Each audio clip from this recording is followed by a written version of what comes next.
Okay, अस्सलाम वालेकुम students. आज हम नेक्स्ट एक्सरसाइज हमारी exercise 6A 6A of book 3। इसके अंदर हमने क्वेश्चन नंबर 3 तक कर लिया था। क्वेश्चन नंबर 4 बिल्कुल वैसा ही है।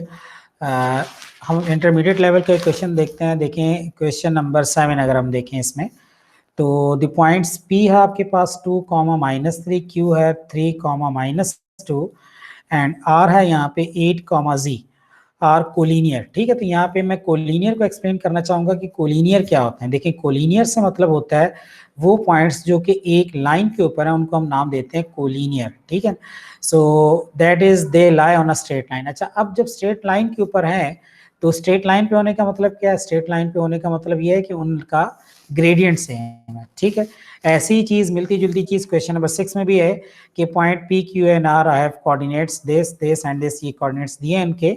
If the gradient of P Q is equal to the gradient of P R, तो अगर इसका ग्रेडियंट पी क्यू का ग्रेडियंट और पी आर का ग्रेडियंट सेम है तो आपने के की वैल्यू बतानी है वैल्यू। तो ये भी तकरीबन उसी जैसी मिलती जुलती चीज है कि पी क्यू और पी क्यू का ग्रेडियंट आप निकाल लोगे, पी के कोऑर्डिनेट्स हैं, क्यू के कोऑर्डिनेट्स हैं।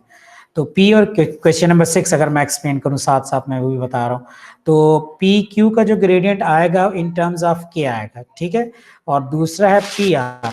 दूसरी तरफ अगर आप पी आर का ग्रेडियंट फाइंड करेंगे तो पी आर का ग्रेडियंट भी आएगा इन टर्म्स ऑफ के आएगा, क्योंकि पी आपके पास क्लियर है 6, -11, लेकिन आर जो है वो इन टर्म्स ऑफ के है 2k, -3। तो आर के भी कोऑर्डिनेट्स आपके पास, तो पी आर का ग्रेडियंट्स आएगा आपके पास इन टर्म्स ऑफ के। अब पहले वाला ग्रेडियंट्स जो कि आपके पास है इन टर्म्स ऑफ के, और दूसरा जो पी आर का ग्रेडियंट आया है वो भी इन टर्म्स ऑफ के है। इन दोनों को आपने इक्वल कर देना है। इक्वल करेंगे और फिर उसके बाद आप इसको क्रॉस मल्टीप्लाई करेंगे और फिर क्वेश्चन को सॉल्व कर लेंगे, हो जाएगा आपका क्वेश्चन।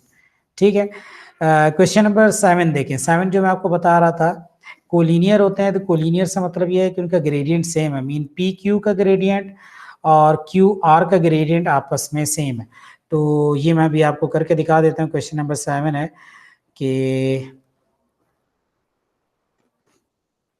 देखें, ये क्वेश्चन नंबर 7 है। क्वेश्चन नंबर 7 में है आपके पास के ये पॉइंट्स अगर हम देखें तो points gradient of P Q अगर हम देखें, ग्रेडियंट ऑफ पी क्यू, ठीक है, यहाँ पे हम लिख रहे हैं gradient of P Q.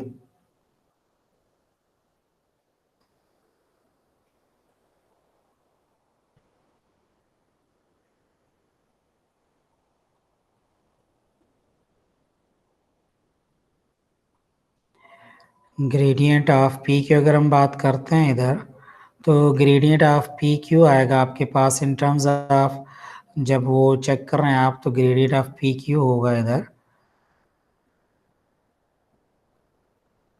P के कोऑर्डिनेट्स क्या है, पी है आपके पास, क्यू है, तो यहाँ पे बन जाएगा -2 और फिर आएगा उधर -2 और -3। तो ये -2 है आपके पास और माइनस साइन, और फिर इधर आ जाएगा -3, क्योंकि x वही फार्मूला y2 - y1 और y x2 - x1। तो ये y2 -3 y1 हो गया आपके पास -3।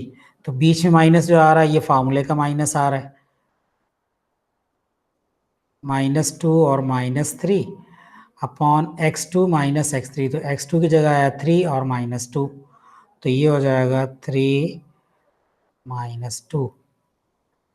ठीक है, तो ये तो आ गया आपके पास ग्रेडियंट ऑफ पी क्यू।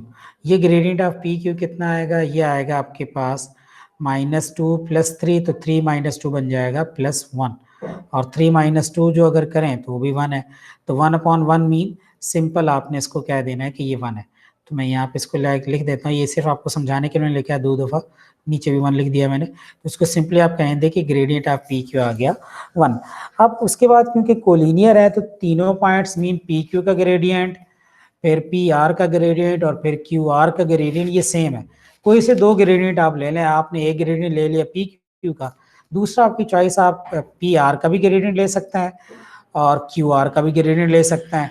तो क्योंकि ग्रेडियंट सेम है तो वो इक्वल होंगे। तो अब ग्रेडियंट ऑफ पी आर, अगर पी आर की मैं बात करता हूँ तो वो आएगा आपके पास, यहाँ पे मैं लिख रहा हूँ ग्रेडियंट ऑफ पी आर क्या होगा, ग्रेडियंट ऑफ पी आर भी अभी हो जाएगा आपके पास, gradient of P are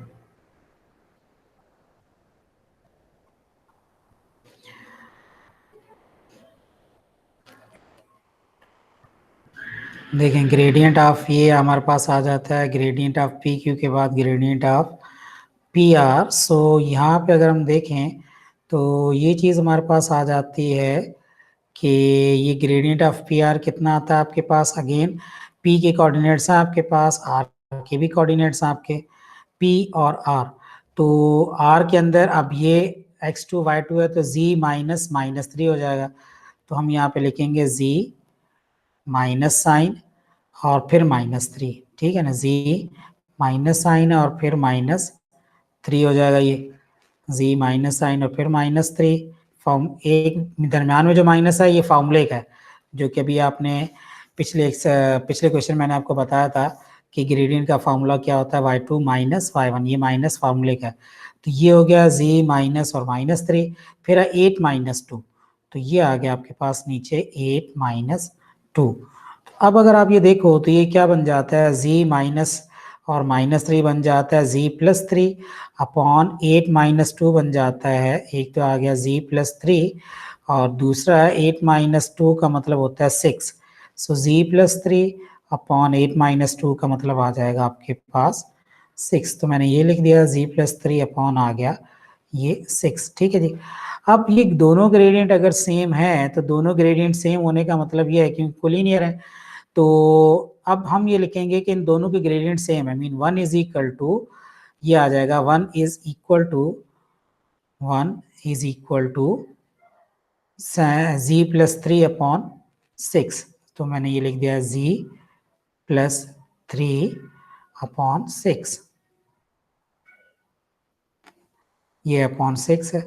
so equal के दूसरी तरफ जब 6 जाएगा तो 6 इक्वल के दूसरी तरफ जाके मल्टीप्लाई होगा 1 से, तो 1 6 6 हो जाएगा, और प्लस 3 जो इक्वल के इस तरफ है ये जब दूसरी तरफ जाएगा तो ये सब्ट्रैक्ट हो जाएगा, प्लस 3 है तो यहाँ पे आके ये बन जाएगा -3, ठीक है जी। तो ये हो जाएगा आपके पास इस तरह से, ये z है तो z की वैल्यू कितनी आ गई आपके पास, z की वैल्यू इस तरह से आपके पास आती है 6 माइनस 3 मीन 3 आ जाती है, ठीक है जी। तो ये एक सिंपल सा मेथड है जिससे आपने फाइंड कर लिया अपना आंसर, ठीक है। तो ये आ जाएगा आपके पास, z की वैल्यू होगी जी 3।